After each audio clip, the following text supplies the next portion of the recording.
Cae la tarde y en un rincón de la ciudad, en un pequeño jardín, alguien cuenta una historia, reflexiona en voz baja o conversa, paseándose bajo los árboles. Es hora de volver a casa, bajar la velocidad y darle tiempo al tiempo. Christian Warnken nos abre la verja de su jardín para que respiremos aire puro y oxigenemos el espíritu. En Pauta, aquí comienza Desde el Jardín. Una presentación de Vida Cámara, empresa de seguros de salud y vida de la Cámara Chilena de la Construcción.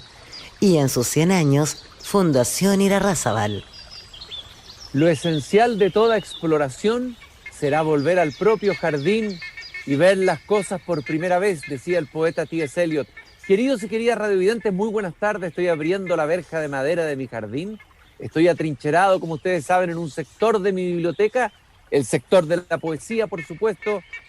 Y tengo en mis manos un pequeño, gran librito. Me llegan muchos libros a mí siempre, de distintas editoriales y autores.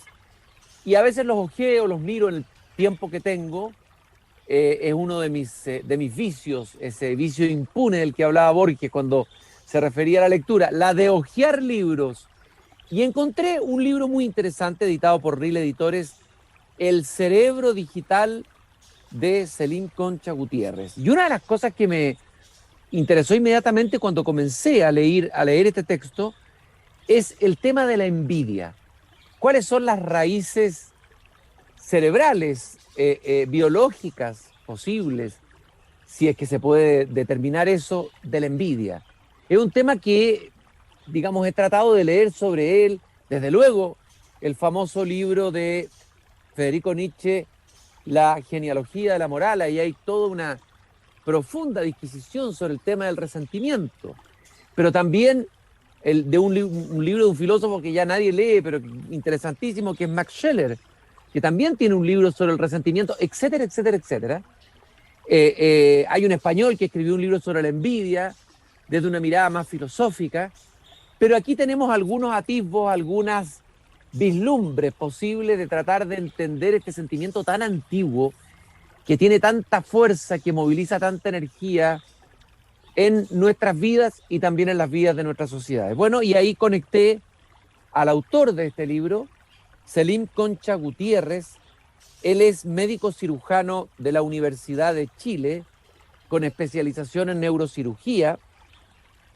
Vivió 3 años o 2 años en Valdivia, obtuvo una beca del Instituto de Cultura Hispánica de Madrid, ingresó a la Fuerza Aérea como neurocirujano oficial de Sanidad, tiene un postdoctorado en la Johns Hopkins University School of Medicine, es docente de la Cátedra de Neurología y Neurocirugía del Hospital Clínico de la Universidad de Chile y ha sido distinguido por la Sociedad Chilena de Neurocirugía con la medalla Héctor Valladares y como maestro de la neurocirugía por la Sociedad Chilena de Neurología, Psiquiatría y Neurocirugía. En el jardín hoy día, caminando conmigo, esta vez de biblioteca a biblioteca, porque desde aquí miro la maravillosa biblioteca que el profesor Selim Concha tiene a su espalda. Muy buenas tardes, Selim, qué gusto de conversar hoy día con usted. Buenas tardes, Cristian. Es un agrado poder conversar con usted también, porque es una de las personas que yo leo. Ah, pero qué honor, me honra mucho lo que me dice. Selim, primero que nada, le quiero preguntar sobre algo que usted afirma al comienzo del libro. Usted habla, por ejemplo, del desequilibrio mental de la sociedad actual y cómo, bueno, el conocimiento del cerebro, esa estructura que nos hace comportarnos como seres inteligentes, dice usted, en ese cerebro, en esa sede de la mente, de los instintos, de los sentimientos básicos, podemos encontrar algunos elementos para entender ese desequilibrio de la sociedad actual. Eso es lo primero que me gustaría preguntarle. Lo interesante desde el punto de vista del cerebro es que muchas veces se tiende a simplificar que genéticamente la genética del cerebro es más grande que el universo. La cantidad de células, de conexiones que se imbrican en esto es muy grande. Entonces, a veces se dice, ciertas áreas del cerebro tienen que ver con tal función. Eso vale para el movimiento, para la audición, la vista, en fin, y la palabra. Pero lo interesante del cerebro es que hay algo, ¿no? Que hay una cosa que es más o menos básica para la mayoría y que yo creo que está cambiando, que es el sentido común. El sentido común es una cosa, es lo básico del cerebro, con eso genéticamente nacemos, ¿no es cierto? Y es por eso que nos llama la atención que gente no muy cultivada es capaz de repente de dar respuestas con una lógica sin haber estudiado a los filósofos y a nadie. Entonces, ese punto es interesante. Y lo que yo pienso es que el misterio del cerebro está en algo que toma las decisiones de todo ese contenido mental que tenemos, toma las decisiones importantes y que son importantes para algunas personas en un sentido o en otro sentido, ¿no? Uno de ellos, por ejemplo, el que yo menciono ahí, es el sentimiento de la fe, por ejemplo, en el ser humano. La fe es algo que ampliamente, el ser humano es muy raro el que no tiene fe. El ateo es raro, diría yo, en proporción a la población general, pero los que tienen fe, y en esto no estoy hablando de una fe precisa, hay fe en distintas cosas, en distintas religiones, en fin. Entonces, para mí, eso es lo importante del cerebro y eso hace la diferencia, ¿no? Yo ahí menciono de que hay como un director de orquesta que es el que finalmente junta esto que tenemos en el cerebro para poder llegar a una decisión o algo que sea de trascendencia. ¿Y dónde está localizado ese director de orquesta o está difuso, difundido? ¿Dónde está? ¿Cuál es el lugar en el cerebro de ese director de orquesta? Ese es el misterio. Ese es el misterio porque es lo mismo que preguntar en el universo, bueno, ¿quién formó todo esto? ¿Por qué todo esto? Y en el cerebro también, yo pienso, yo tengo fe, tengo fe. Entonces, yo pienso que tiene que haber, y como filósofos importantes como Pascal y otros que se han dedicado a la fe y la han estudiado, yo pienso que él es Dios. Póngalo usted como quiera, pero yo pienso que Dios es el director de orquesta, el que organiza nuestro pensamiento y el cerebro. Y la fe, entonces, de alguna manera está enraizada, arraigada en nuestro cerebro muy atávicamente, es decir, desde hace muchos miles de años está ahí como presente, casi como un elemento fundamental, más allá de toda la cultura. Eso es muy interesante, eso. Claro que sí, porque la fe fue lo que salvó al ser humano en los comienzos. El ser humano necesitó explicarse lo que sucedía en el mundo, en su mundo, y recurría a algo necesitaba. Y eso fue la fe, primero en los dioses, está toda la mitología antigua, ¿no? En que cada uno pensaba que en fin, si quería bienestar o algo lo afectaba, tenía que rendir culto o dar explicación a los dioses. Eso posteriormente, con la evolución del pensamiento humano, se fue focalizando a las religiones. Esa fue la forma en que la fe se fue encauzando para poder, cada religión trató de enmendar, digamos, o de corregir, o de guiar al ser humano en su vida. ¿Y cómo se explica entonces, si está tan enraizada en el cerebro mismo esta fe, que existan ateos, digamos? Estos casos que usted dice que son excepcionales, pero que los hay. Es como que se están saliendo de esta determinación que viene en el cerebro mismo. El ateo, yo creo que hay el gen seguramente, o los genes básicos de estos que producen la fe, yo creo que ellos sencillamente no lo tienen. Yo los respeto mucho porque por algo alguien dice que se dicen yo soy ateo por la gracia de Dios. Claro. Así que su cerebro se fue, piensa en ese sentido, los verdaderos ateos, ¿ah? Porque hay grandes filósofos, sabemos, y usted los ha estudiado más que yo, se han dedicado a la fe, pero profundamente. Y pese a ser grandes filósofos, grandes matemáticos, en fin, han respetado y han estudiado la fe y no han podido llegar al final a una conclusión. Estoy conversando con Selim Concha, él es profesor, médico cirujano de la Universidad de Chile, autor de este interesantísimo libro, El cerebro desigual.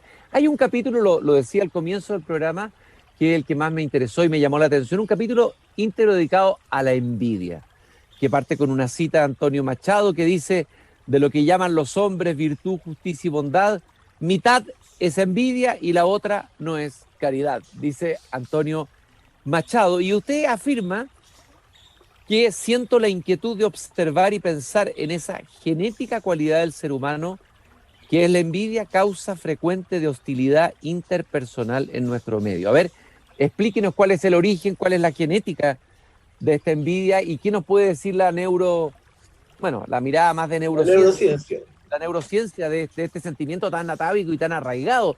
Y en nuestra sociedad chilena creo que está muy, muy presente, lamentablemente. No sé si estará de acuerdo en ese diagnóstico. Así es, el diagnóstico, citan por ahí una de las lecturas españolas, citan que el español, ¿eh? uno de sus problemas, digamos, uno de sus malos atributos es la envidia.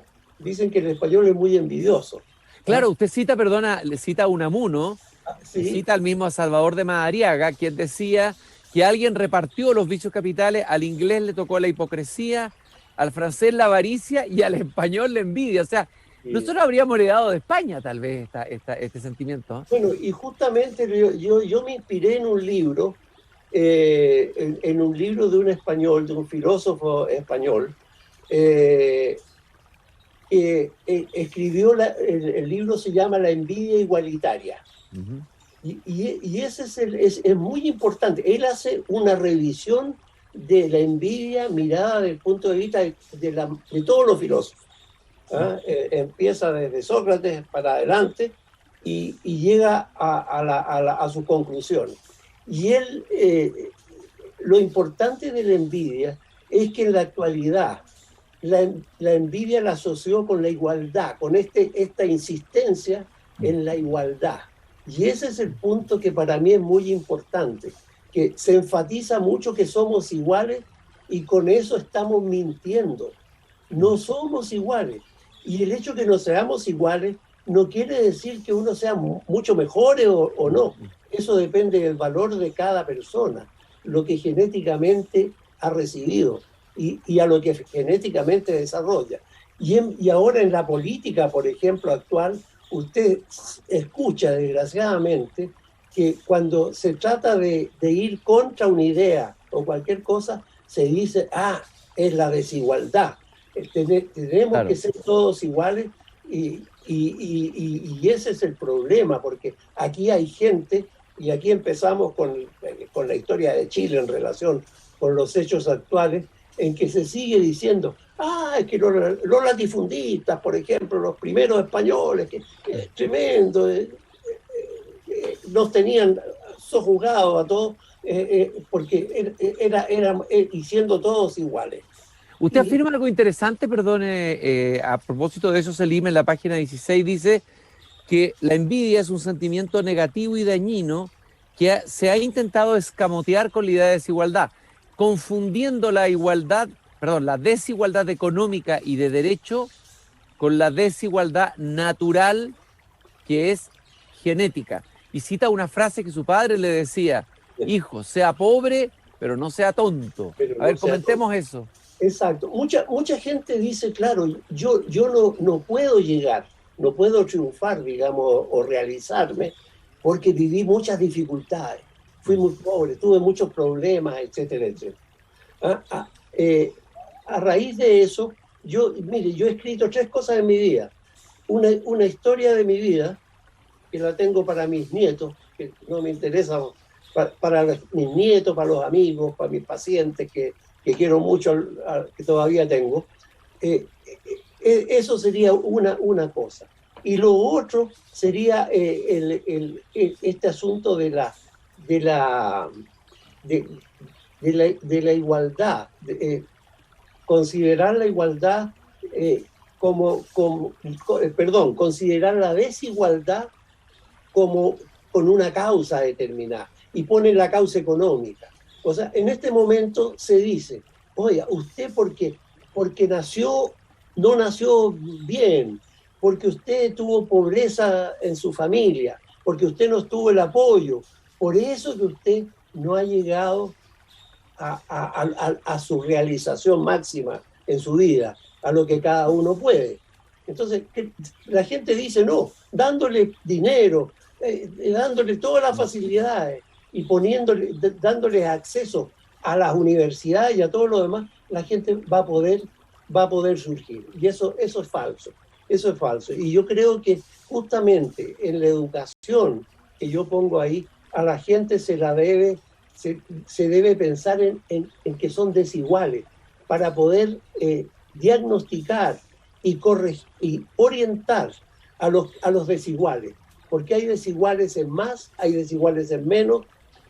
Eso es importante. Hay que reconocer desde muy pequeños quiénes son los que hay que orientar y ayudar, porque la educación tiene que dar, y en eso yo creo, los gobiernos tienen que dar educación para todos, tienen que a todos darle la base, y es por eso también que defiendo mucho la familia, porque los hijos mal nacidos, que llamo yo, los hijos mal nacidos, que son nacidos por casualidad, ¿no? Esos tienen un hándicap que les va a producir problemas, ¿eh? Pero no que va a explicar toda su vida posterior y todo su fracaso. Usted cita una frase de Miguel Unamuno, una frase provocadora, como todas las de Unamuno. La envidia es la madre de la democracia.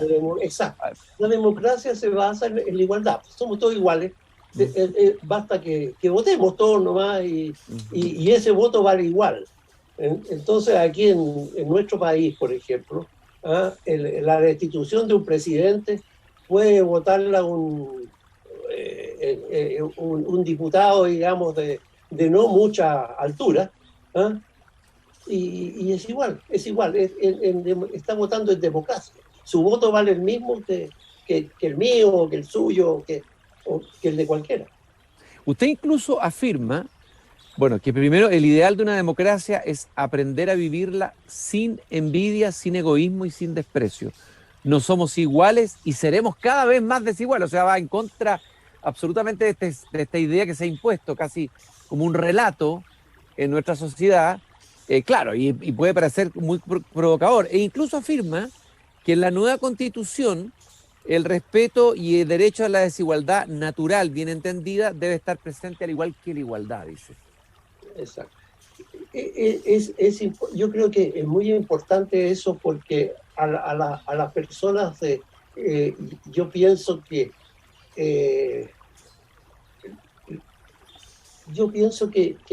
uno tiene que respetar la desigualdad.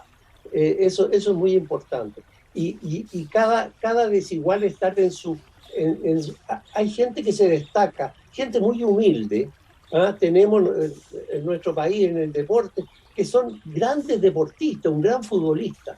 Entonces, él tiene genéticamente esa cualidad que se da en los genes a veces y que llega a triunfar. Lo que no quiere decir de que el hombre ese vaya a ser igual de equilibrado y de valioso en toda su vida. Porque de repente un gran futbolista comete unos errores terribles y en fin, eso lo conocemos. Igual sucede en todos los ámbitos, digamos, del ser humano.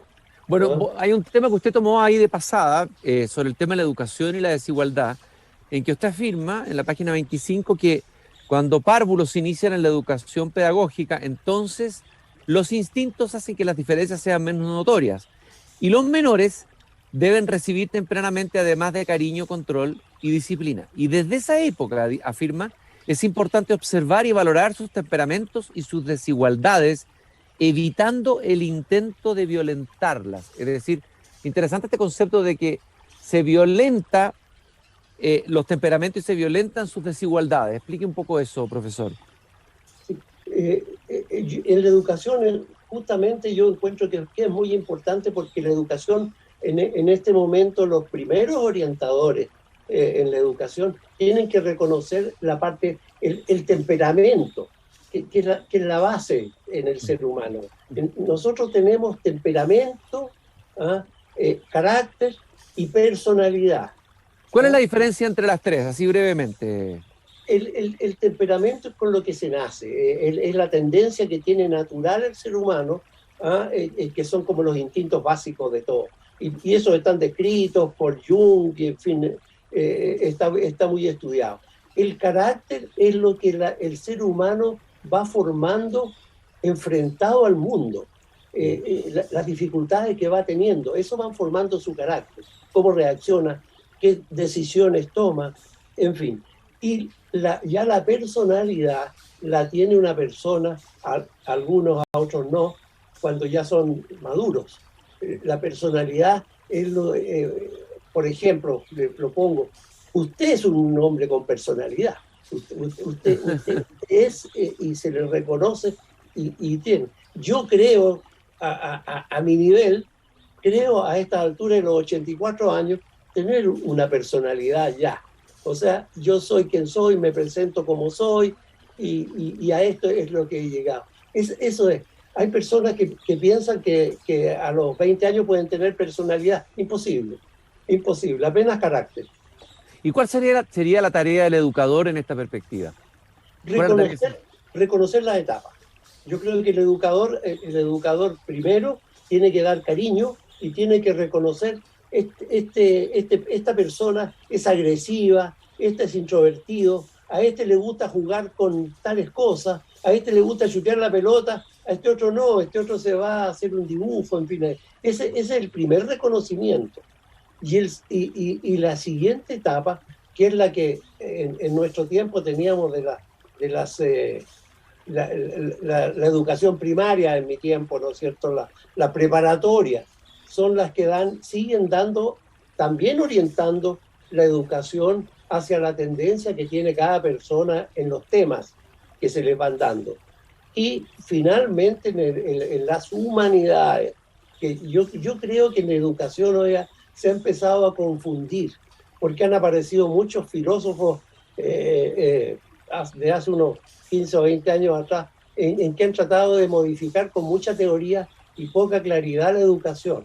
Entonces, en este momento no se sabe si a la persona hay que enseñarle educación cívica, si a la persona hay que instruirle en tales cosas, en fin. Yo creo que esos grandes rasgos son los... Y en la universidad, las universidades tienen que seleccionar a la gente que es realmente valiosa, pues. No por motivos, ojo, y esto lo digo con mucha responsabilidad, no por motivos políticos vamos a favorecer gente, políticos que estén en ese momento, no podemos favorecer gente mediocre para que ingrese a las universidades y obtenga títulos que son mal obtenidos. O sea que en el fondo, claro, en el fondo ahí se estaría institucionalizando una mentira, ¿no es cierto? Exacto, y es por eso, así me explico yo, que en todas las profesiones, y esto no sé si te lo reconoce, pero yo sí lo he observado, en todas las profesiones, incluida la médica, en la que puedo opinar, ha habido una baja del nivel profesional. Hay discutibles abogados, discutibles médicos, discutibles ingenieros, etcétera, etcétera, y economistas. Entonces, ese es el problema. Si fíjese usted que tener título, yo veo, tener título de abogado en este momento es muy barato, es muy fácil. ¿Ah? Sí. Y eso es lo que me choca, digamos, cuando uno vino de una exigencia mucho mayor, mucho mayor. Profesor, ¿usted cree que se ha comentado en estos días muy fuertemente el tema de la violencia en la sociedad chilena? La violencia ha aparecido en diversas manifestaciones, mucha gente joven a veces que uno ve en actitudes violentas, destructivas, que a veces cuesta cuesta comprender, digamos, una violencia irracional, casi nihilista. ¿Tendrá que ver esta violencia que apareció en la sociedad chilena con esta envidia y este resentimiento mal trabajado del que usted habla acá en este libro? Claro, yo pienso que tiene que ver en relación a lo que hemos hablado de la envidia, el origen de la envidia que existe en todo el ser humano, pero que en algunos se puede controlar más o menos, en fin. Ahora, el problema es que esa envidia, la persona, esa envidia está contaminada en este momento por los factores externos que en este momento, y yo por nombrarle dos nomás. Uno es la droga. En este momento estamos viviendo un mundo en la juventud que la droga está jugando un papel muy importante. Y lo otro es el mundo digital, pues. Esto que le han metido teléfonos celulares con los cuales pierden tiempo. El joven en este momento se distrae en eso, se distrae jugando con el celular y escuchando pequeñas cosas, pero no profundiza. Entonces es una persona muy, esto hablando más o menos en el promedio. Ahora, el ser humano que es más primario, más primitivo en sus reacciones, en su temperamento, ese no sabe cómo actuar. Ese no puede actuar con argumentos, no puede discutir. Y mencionan el diálogo, aquí tiene que haber diálogo, dicen todo. ¿Ah? Pero no, ¿con qué van a dialogar si no tienen elementos para dialogar? ¿Ah? Para dialogar hay que tener argumentos, yo creo, unos más, unos menos. Entonces ellos recurren a destruir. Fíjese usted que se está destruyendo aquí en Chile, pues, oiga, 200 años de historia se están destruyendo. Están tratando a la gente de interpretar. Fíjese que hay gente joven que no han vivido nada, no han vivido historia, y están criticando, digamos, al Imperio Romano, están criticando todo, y la historia para ellos nada. En fin, ese es el punto. Y su manera de desahogarse, digamos, de sacar afuera todo esto, es la agresión. Es la agresión profunda, la rabia que se siente por el otro. Selim, por último, hay un tema fascinante que usted toca al final, que es el tema de la mentira. La mentira desde esta mirada de la neurociencia, y usted cita a Calderón de la Barca, porque tienen de su parte mucho poder las mentiras cuando parecen verdades. Hablemos brevemente de la mentira, Selim. Bueno, la mentira, y esto es, mire, le voy a poner un ejemplo que lo tengo importante y que habla de la mentira en el mundo actual. Yo creo que hemos construido nuestra historia, la historia de Chile de hace mucho tiempo, unos 40 o 50 años, la hemos construido mucho en base a mentiras. Muchas de las cosas, ¿y esto por qué? Porque yo con 84 años he observado y he vivido y no he estado metido en una cosa que me haya llevado, digamos, profundamente a una línea especial, qué sé yo.